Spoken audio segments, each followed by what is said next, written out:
Philippe Lermy nous accompagne ce matin. Bonjour Philippe. Bonjour Roselyne. Vous êtes trader, formateur et ancien chef trader d'une banque centrale. On va d'abord se concentrer sur ce qui va animer les marchés cette semaine et débuter par l'inflation au Royaume-Uni. Les chiffres devraient marquer un ralentissement, mais pas suffisamment pour la BOE.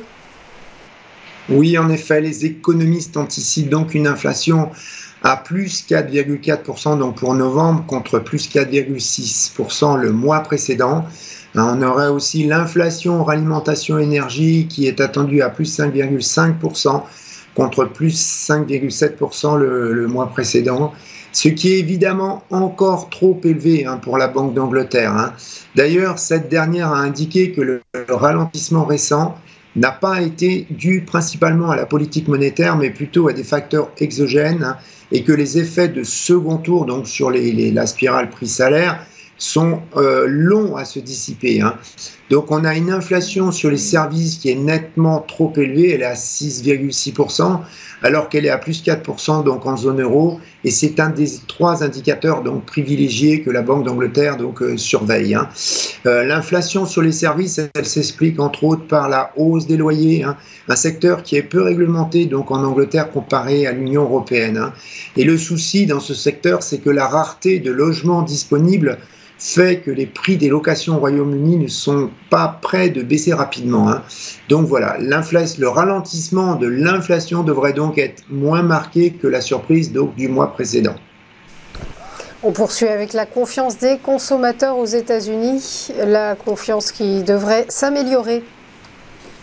Oui, alors on voit que l'inflation a ralenti, le marché du travail américain reste fort, ce qui laisse penser que la confiance des consommateurs américains pourrait bien s'améliorer, comme nous l'a déjà montré la semaine dernière l'indice de l'Université du Michigan, qui a surpris avec une forte hausse.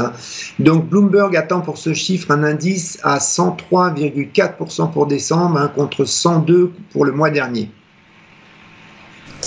On va enchaîner avec l'US Core PCE, un indice attendu plus bas que l'inflation publiée la semaine dernière. Oui, alors ce sera le dernier chiffre important de l'année, et donc pas des moindres, puisque c'est la mesure d'inflation préférée de la Fed. Donc on attend un indice Core PCE plus bas, à plus 3,4%, donc plus bas que le Core CPI qui a été publié donc la semaine dernière à plus 4%. Alors d'une façon générale, on a toujours le Core PCE qui a tendance à être plus faible que le Core CPI. Alors une des raisons, c'est le poids moins élevé du logement dans l'indice. Je vous rappelle que la hausse des loyers s'établit à plus 0,4% le mois dernier, selon le Core CPI. Donc c'est plus haut que l'indice lui-même, qui était sorti à plus 0,3%.